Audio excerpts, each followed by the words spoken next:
We have just witnessed a big event.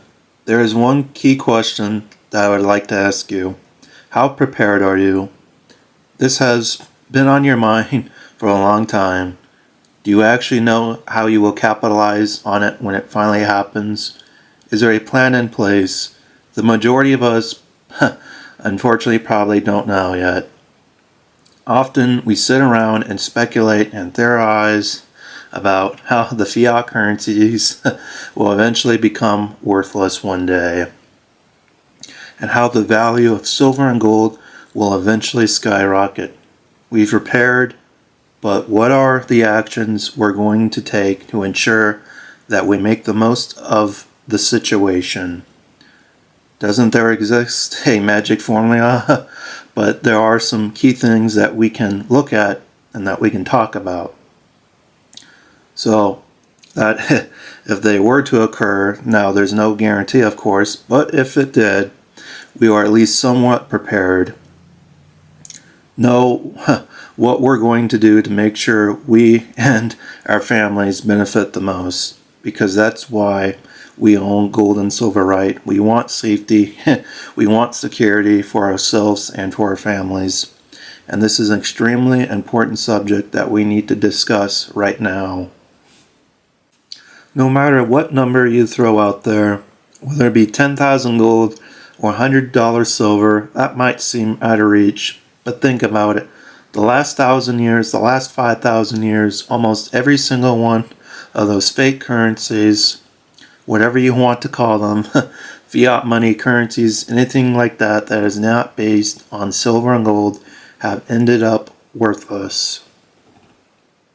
We should be prepared for the price of gold measures in dollars to skyrocket if we look at history, and even at what has happened in some countries in modern times. Zimbabwe, Argentina, Venezuela, countries that have experienced hyperinflation. First world countries could experience the same fate as some of these countries that we just mentioned, as their governments and politicians can continue to make financial and monetary mishaps. Take a look at the United States.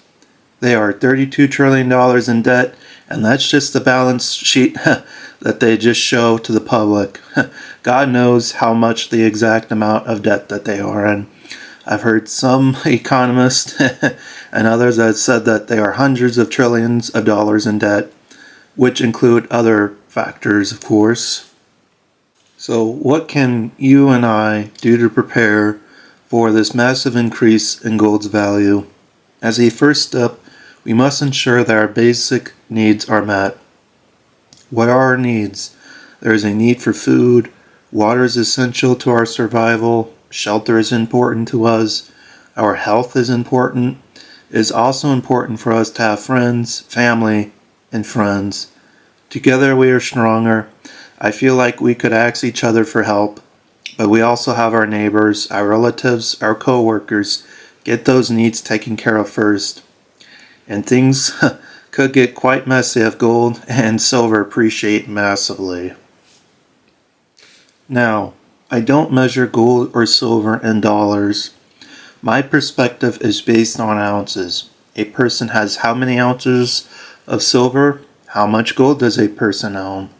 That's how we need to look at our precious metals, because after this situation all unfolds, the second key thing that we will want to consider at some point is trading silver ounces, or maybe perhaps a house or anything of real value, machinery, all types of real assets, land, farmland, oil-related, mineral-related properties, and exact. We will want to handle the situation that way once the value of silver goes up in terms of houses. Let's say a decent little house in your area, as of right now, costs the equivalent of 10,000 ounces of silver at the moment.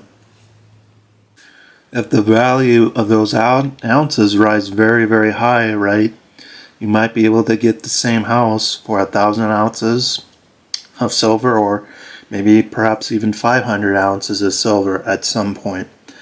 you're going to want to take a look at the relative value of your ounces of metal versus real assets, because you don't want to, for a dying fiat currency, of course. Why would you want to trade those ounces for paper or money if the dollar goes through a big collapse?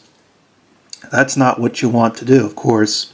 It is best to trade for real hard assets and things, preferably those that will generate income in the future. Now, we need to be honest and transparent. You need to acquire other assets and necessities before you purchase gold and silver, like food, water, shelter, security. You obviously cannot eat gold or silver. Security is so critical, and you're going to need much more than cameras around your household or an alarm system. I'm talking about having real security. Lastly, you will need to find a good hiding spot for your precious metals.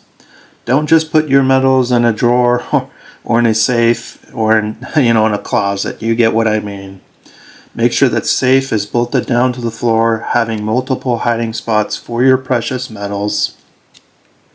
Recently, I created a video in regards to the best hiding spots for storing your precious metals. Go check that video out.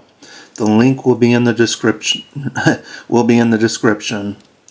And don't tell anybody about your precious metals, perhaps with the exception of your loved ones that live with you within your household. I guess they will eventually find out, or maybe you are someone like me who doesn't trust anybody with your precious metals. A saying that I have is that a wise man will not trust anybody with their precious metals. If we see massive gains within the precious metal space, everybody will be trying to get their sticky paws on them. Thanks for tuning in, and I'll see you in the next video. Take care.